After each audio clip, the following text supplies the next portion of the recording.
नमस्कार, आप देख रहे हैं मौसम तक चैनल। संपूर्ण भारत के मौसम पूर्वानुमान के साथ मैं हूं देवेंद्र त्रिपाठी। 27 सितंबर को संपूर्ण भारत में कैसा रहेगा मौसम का हाल, मानसून कहां कमज़ोर रहेगा, कहां पर स्ट्रांग प्रदर्शन होगा मानसून का, इस पर नज़र डालेंगे। और इस समय मानसून या मौसम से जुड़ी सबसे बड़ी ब्रेकिंग न्यूज़ है साइक्लोनिक स्टॉर्म जो कि बे ऑफ बंगाल में बना है और आगे बढ़ रहा है गुलाब। और ये उम्मीद है कि जब ये वीडियो मैं कर रहा हूँ इस समय लगभग 100 किलोमीटर दूरी भारत के पूर्वी तटों से रह गई है इसकी मात्र। और जिस समय अपलोड होगा उससे अगले 3 घंटों के भीतर ये इसका जो लैंडफॉल है वो प्रोसेस शुरू हो जाएगा। और रात में 9, 10, 11 या 9 बजे के आसपास प्रोसेस शुरू होगा लैंडफॉल का, और 12, 1 बजे तक लैंडफॉल कर चुका होगा, ज़मीनी भागों को अंदर पार कर चुका होगा। समुद्री क्षेत्रों पर इसका जो अस्तित्व है वो नहीं रहेगा, अंदरूनी इलाकों पर आ जाएगा। और इसी वजह से इसके इंटेंसिफिकेशन की संभावना भी नहीं है। और इस सिस्टम के बनते ही, अब स्ट्रांग होते ही और तटों के करीब पहुंचते ही बाकी जो सिस्टम थे वो कह सकते हैं कि इरेलेवेंट हो गए हैं, अप्रासंगिक हो गए हैं। क्योंकि जब भी कोई स्ट्रांग सिस्टम होता है वो सारे आसपास के मौसमी सिस्टमों को मिलने वाली एनर्जी को अपने में मिला लेता है, खींच लेता है, उनसे छीन लेता है, क्योंकि वो स्ट्रांग होता है। और इसी वजह से उसका जो प्रभाव है वो ज़्यादा देखने को मिलता है। तो यही जो साइक्लोनिक स्टॉर्म है, लैंडफॉल करने के बाद मध्य रात्रि में डीप डिप्रेशन बन जाएगा और सुबह तक डिप्रेशन बन जाएगा, कल सुबह तक, 27 सितंबर की सुबह तक। लेकिन इसके बावजूद यही पूरे भारत के मौसम को ड्राइव करेगा कम से कम अगले 4 दिनों के दौरान। फिलहाल इसके प्रभाव से आज रात में तो इस समय बारिश शुरू हो चुकी है तटीय ओडिशा और आंध्र प्रदेश के तटवर्ती रीजन्स में। लेकिन इसके प्रभाव से अगले 4 दिनों तक इम्पैक्ट पूरे भारत के मानसून पर देखने को मिलेगा। बादलों की स्थिति आप देखिए, जिस तरह से ये सिस्टम आगे बढ़ रहा है, ये पूरे जो मध्य भारत है, साउथ पेनिनसुलर रीजन है, साथ ही साथ यही सिस्टम आगे पुश करेगा मॉइस्चर को, जिसमें बिहार, झारखंड, गंगी पश्चिम बंगाल, उत्तर प्रदेश और राजस्थान तक के इलाके शामिल होंगे। और जैसे जैसे आगे बढ़ता जाएगा इन राज्यों पर इसका इम्पैक्ट और बढ़ता जाएगा। फिलहाल हम एक नज़र डाल लेते हैं सितंबर महीने की अब तक की बारिश की। सितंबर आउटस्टैंडिंग परफॉर्मेंस वाला मंथ रहा है साल 2021 के मानसून सीजन में, जब ज़बरदस्त बारिश हुई है। ख़ासतौर पर सेंट्रल इंडिया में उन रीजन्स में बारिश बहुत ज़्यादा हुई है जहाँ पर डिफिशियंसी रही है। मानसून जहाँ पर शुरुआती समय में या मध्य समय में आते आते कमज़ोर हुआ था, इन सभी भागों में। लेकिन ज़्यादातर ओवरऑल अगर आप देखें तो सितंबर महीना पूरे भारत में कुछ एक राज्यों को छोड़कर जम्मू कश्मीर में डिफिशियंसी रही है और बिहार में डिफिशियंसी रही है, और बिहार में डिफिशियंसी की एक्सपेक्टेशंस भी रही होंगी। अरुणाचल, असम और नागालैंड में डिफिशियंसी रही है। मणिपुर और मेघालय में भी कुछ कम बारिश हुई है, और साथ ही साथ बाकी जगहों पर नॉर्मल बारिश हुई है। लेकिन इसमें सबसे ज़्यादा जो बारिश रिकॉर्ड की गई है वो है गंगे पश्चिम बंगाल और उप हिमालयी पश्चिम बंगाल। उड़ीसा उड़ीसा में 69% बारिश ज़्यादा हुई। छत्तीसगढ़ में 48% अधिक वर्षा हुई है। महाराष्ट्र में 80% अधिक वर्षा रिकॉर्ड की गई। तो गुजरात में 208, जी हाँ, गुजरात का सौराष्ट्र, कच्छ और पूर्वी रीजन का उत्तरी इलाका डिफिशियंट रहा था। ज़बरदस्त कमी थी बारिश की, उसकी भरपाई होने लगी है। यहाँ राजस्थान में 163% अधिक वर्षा दर्ज की गई है सितंबर महीने में 1 तारीख से लेकर 25 तारीख के बीच में। मध्य प्रदेश में 25% ज़्यादा बारिश रिकॉर्ड की गई है। इसके अलावा हरियाणा में 144% अधिक वर्षा, तो राष्ट्रीय राजधानी दिल्ली में 115% ज़्यादा बारिश हुई है। पंजाब में भी 92% और 38% अधिक वर्षा हुई है हिमाचल प्रदेश में। ये स्थिति रही है। और इसमें आपने देखा होगा कि आपने अंदाज़ा लगा लिया, ओडिशा, छत्तीसगढ़, तेलंगाना, महाराष्ट्र, मध्य प्रदेश, गुजरात, राजस्थान, ये वो रीजन है जहाँ पर मानसून का सबसे अच्छा प्रदर्शन सितंबर महीने में दिखा है। अच्छा इन द सेंस कि in the context of rainfall quantity, मतलब बारिश की जो मात्रा है उसके संदर्भ में इन भागों में मानसून का प्रदर्शन सबसे ज़्यादा प्रभावी रहा है। और आने वाले दिनों में, क्योंकि साइक्लोनिक स्टॉर्म लैंडफॉल कर रहा है भारत के पूर्वी तटों से, ओडिशा और उत्तरी तटीय कर्नाटक से, और इसके बाद ये छत्तीसगढ़ होते हुए इस तरह से इसका मूवमेंट रहेगा, लगभग इस तरह से आगे बढ़ेगा। विदर्भ और मराठवाड़ा तथा मध्य प्रदेश के दक्षिणी भागों से होते हुए गुजरात तक जाएगा। ये पूरा का पूरा बेल्ट इससे प्रभावित होगा। ये इसके दायरे वाले रीजन होंगे, लेकिन प्रभावित होने वाले भागों की अगर हम बात करें तो ये पूरा का पूरा बेल्ट प्रभावित होने वाला है, जहां पर आप नीला रंग देख रहे हैं, ब्लू रंग देख रहे हैं। और यही वो रीजन होगा जहां पर अभी आने वाले बाकी जो बचे सितंबर महीने के दिन हैं उन भागों में सबसे ज़्यादा वर्षा रिकॉर्ड की जाएगी, ओडिशा से लेकर राजस्थान, गुजरात तक। तो यहाँ पर नुकसान की भी आशंका है, खतरा है, किसानों के लिए बहुत बड़ी चुनौती है। फसलों को बहुत बड़ा नुकसान होने की संभावना और आशंका है। और अब हम जानते हैं अगले 24 घंटों के दौरान संभावित बारिश की स्थितियों के बारे में, देश के किन भागों में सबसे अधिक वर्षा होने की संभावना या आशंका नजर आ रही है।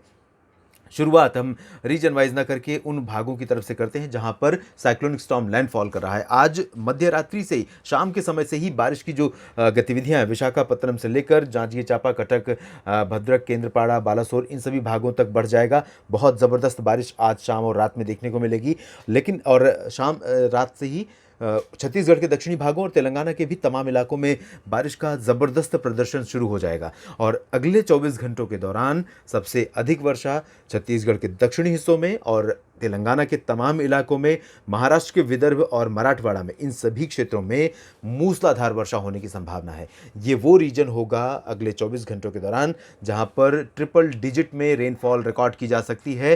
साथ ही 80-90 किलोमीटर प्रति घंटे की रफ्तार से हवाएं भी इन इलाकों पर अपना कहर बरपाएंगी। तो दक्षिणी ओडिशा, उत्तरी आंध्र प्रदेश, दक्षिणी छत्तीसगढ़, तेलंगाना, महाराष्ट्र के विदर्भ और मराठवाड़ा, इन सभी भागों में अगले 24 घंटों तक, आज से लेकर, अब से लेकर अगले 24 घंटों तक, कल शाम और रात तक बहुत ज़्यादा नुकसान की आशंका रहेगी। और अब लैंडफॉल करने के बाद ये सिस्टम स्लो मूविंग हो जाएगा, जिसकी स्पीड अभी ठीक ठाक है, वो थोड़ा सा स्लो मूविंग हो सकता है और एनर्जी गेन नहीं करेगा, लूज़ करता जाएगा, लेकिन इसके बावजूद इन भागों को प्रभावित करता रहेगा। महाराष्ट्र के मध्य भागों में जो रीजन है, नंदुरबार, धुले, नासिक, जलगांव से लेकर सोलापुर, कोल्हापुर, सांगली, सतारा का, साथ ही कोंकण गोवा का रीजन, पालघर से लेकर मुंबई, अलीबाग, रत्नागिरी और सिंधुदुर्ग का, गोवा का, इन सभी भागों में कई स्थानों पर मध्यम से भारी बारिश हमें अगले 24 घंटों के दौरान देखने को मिलेगी। उत्तरी आंतरिक कर्नाटक के भी कई इलाकों में, गुलबर्गा, बेल्लारी, गडग, इन सभी क्षेत्रों में कई जगहों पर भीषण वर्षा होने की आशंका यहाँ पर भी है। तो यहाँ भी लोगों को सतर्क रहने की आवश्यकता होगी। और कल सुबह के बाद से तटीय, जो उत्तरी तटीय आंध्र प्रदेश और दक्षिणी तटीय ओडिशा है, इन भागों में बारिश की गतिविधियाँ काफ़ी कम हो जाएंगी। लेकिन इसके बावजूद हल्की से मध्यम बारिश का सिलसिला लगातार जारी रहेगा। ओडिशा के इन भागों पर भी आप देख सकते हैं, कटक और पारादीप में भी मध्यम से भारी बारिश अगले 24 घंटों के दौरान संभावित है, क्योंकि ये मॉइस्चर तो अट्रैक्ट करता रहेगा बे ऑफ बंगाल से, और इसी मॉइस्चर की वजह से यहाँ पर इम्पैक्ट लगातार जारी रहेगा। और अंदरूनी इलाकों में, जो उत्तरी अंदरूनी इलाके हैं उड़ीसा के, इन भागों में भी बारिश होगी। गंगीय पश्चिम बंगाल और झारखंड के भागों में, दक्षिणी हिस्सों में खासतौर पर लाइट टू मॉडरेट रेन होने की संभावना है। उत्तरी छत्तीसगढ़ में कई जगहों पर हल्की से मध्यम बारिश अगले 24 घंटों के दौरान, यानी 27 सितंबर को हमें देखने को मिलेगी। और उत्तरी झारखंड के इलाकों में तथा बिहार के भागों में फिलहाल बहुत स्ट्रॉन्ग एक्टिविटी नहीं होगी, लेकिन इस तरह से ड्राई वेदर नहीं होगा, ये आप स्पष्ट हो जाइए। यहाँ पर मॉइस्चर रहेगा, बंगाल की खाड़ी से यहाँ मॉइस्चर उठ के आएगा। मध्यम से तेज़ वर्षा कई जगहों पर और कुछ इलाकों में, और हल्की से मध्यम बारिश कई जगहों पर यहाँ देखने को मिलेगी। उत्तर पूर्वी मध्य प्रदेश की अब हम बात करें अगर, तो मध्य प्रदेश के क्षेत्रों में यहाँ पूर्वी इलाकों पर अगले 24 घंटों के दौरान इन बादलों का जो इम्पैक्ट है यहाँ पर भी दिखाई देगा। उत्तरी छत्तीसगढ़ के साथ साथ पूर्वी और उत्तर पूर्वी मध्य प्रदेश, दक्षिण पूर्वी मध्य प्रदेश, इन सभी भागों में, यानी जबलपुर, उमरिया, मांडला, बालाघाट, होशंगाबाद, छिंदवाड़ा, बैतूल, सागर, टीकमगढ़, सतना, पन्ना, खजुराहो, रीवा, सिंगरौली, ये जो समूचा रीजन है, इन भागों में कई स्थानों पर हल्की से मध्यम बारिश के साथ कुछ जगहों पर मूसलाधार वर्षा हो सकती है। हवाओं की रफ्तार भी काफ़ी तेज़ रहेगी इन इलाकों में। उमरिया और जबलपुर का जो ये रीजन है, शहडोल, मांडला, इन भागों में कई जगहों पर हवाओं की रफ्तार काफ़ी ज़्यादा हो सकती है। बिलासपुर और कोरिया समेत अंबिकापुर का जो ये रीजन है, रायपुर का क्षेत्र है छत्तीसगढ़ में, इन भागों में भी कई स्थानों पर मूसलाधार वर्षा देखने को मिल सकती है अगले 24 घंटों के दौरान। अब हम बात करते हैं पश्चिमी मध्य प्रदेश के भागों की। यहाँ पर कई इलाके ऐसे होंगे जहाँ पर भीषण वर्षा दर्ज की जाएगी, जिसमें बैतूल के बारे में मैंने जिक्र किया, खरगोन, उज्जैन, इंदौर, धार, रतलाम, देवास, मंदसौर और भोपाल में भी बारिश हो सकती है मध्यम से भारी। साथ ही साथ उत्तरी जो इलाके होंगे, गुना, ग्वालियर, अशोकनगर, विदिशा और आसपास के हिस्से, इन भागों में लाइट टू मॉडरेट रेन की संभावना रहेगी।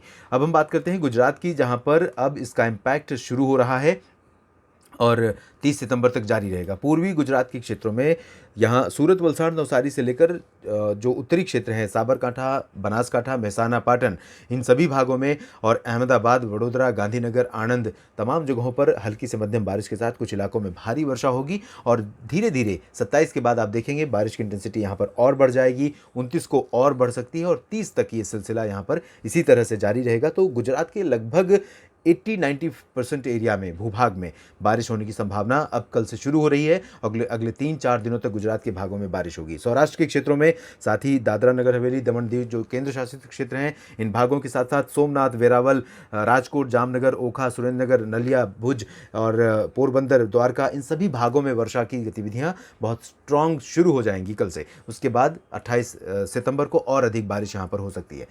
राजस्थान में अगले 24 घंटों के दौरान दक्षिण पूर्वी इलाकों में उदयपुर, डूंगरपुर, प्रतापगढ़, चित्तौड़गढ़, भीलवाड़ा, कोटा, माउंट आबू, ये जो रीजन है इन भागों में होगी। जालौर, जयपुर और अजमेर में भी कुछ स्थानों पर अच्छी वर्षा हो सकती है। जालौर, जोधपुर में भी हल्की से मध्यम बौछारें गिर सकती हैं। जैसलमेर, बीकानेर, बाड़मेर और चूरू, गंगानगर, हनुमानगढ़, इन भागों में लाइट रेन के आसार हैं। 24 घंटों के बाद यहाँ पर भी बादल आ जाएंगे और बारिश की गतिविधियाँ 24 घंटों के बाद शुरू हो सकती हैं। अलवर और दौसा, करौली, भरतपुर, झुंझुनू, इन भागों में हल्की से मध्यम बौछारें गिर सकती हैं। उत्तर भारत की तरफ चलें तो यहाँ पर वेस्ट उत्तर प्रदेश में कुछ स्थानों पर वर्षा की संभावना है। बहुत ज़्यादा इंपैक्ट अभी इसका नहीं रहेगा। उत्तराखंड में कहीं कहीं पर लाइट रेन हो सकती है। हिमाचल प्रदेश के शिमला और आसपास के इलाकों में लाइट रेन की संभावना है। हरियाणा, पंजाब और दिल्ली में भी हल्की वर्षा कुछ स्थानों पर हो सकती है।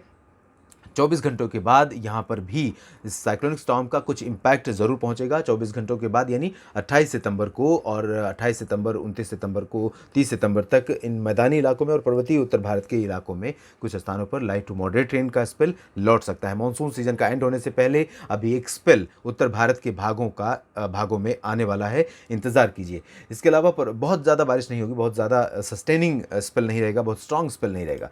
जम्मू कश्मीर में भी कहीं कहीं लाइट रेन हो सकती है, जबकि गिलगित बाल्टिस्तान, मुजफ्फराबाद और लद्दाख का जो ये पूरा का पूरा रीजन है, आंशिक बादलों के बीच लाइट ड्राई वेदर वाला रीजन रहेगा। पूर्वी उत्तर प्रदेश में कुछ स्थानों पर वर्षा के आसार हैं। Intensity light to moderate Varanasi, Prayagraj, Jaunpur, Azamgarh, Ayodhya और प्रतापगढ़, बाराबंकी, रायबरेली, अमेठी, लखनऊ, कानपुर, गोरखपुर, इन सभी भागों में लाइट टू मॉडरेट रेन होने की संभावना है। बिहार में भी हल्की से मध्यम बौछारें गिर सकती हैं।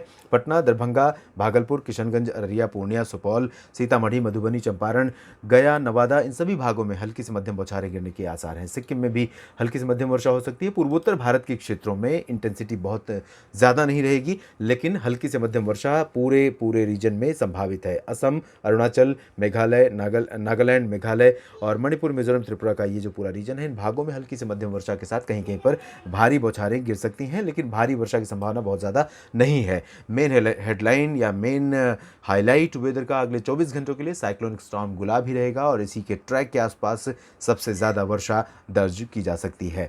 साउथ पेनिनसुलर रीजन में हमने जिक्र किया था तेलंगाना और आंध्र प्रदेश का। बाकी बचे क्षेत्रों में देखें तो यहाँ केरल के बारे में आपको अगर याद होगा तो 2-3 दिन पहले ही मैंने कहा था कि बारिश यहाँ पर बढ़ेगी, 26-27 से बढ़ चुकी है। कल आपको और ज़्यादा स्ट्रॉन्ग इंटेंसिटी में दिखेगी। यहाँ कोचीन से लेकर पूरा जो दक्षिणी इलाका है त्रिवेंद्रम तक का, इन सभी भागों में कई स्थानों पर मूसलाधार वर्षा होने के आसार हैं। तटीय कर्नाटक में भी, लक्षद्वीप में भी कई स्थानों पर मध्यम से भारी वर्षा होगी।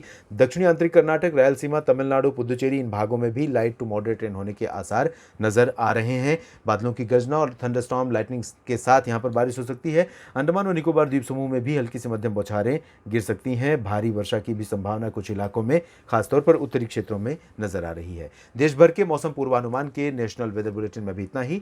आप लगातार बने रहिएगा मौसम तक चैनल के साथ। मॉनसून और इस सिस्टम के बारे में और क्या अपडेट होंगे, इसके बारे में मैं आपको लगातार जानकारी देता रहूँगा और किन इलाकों पर इसका इम्पैक्ट और बढ़ेगा, इसके बारे में भी बताता रहूँगा। धन्यवाद।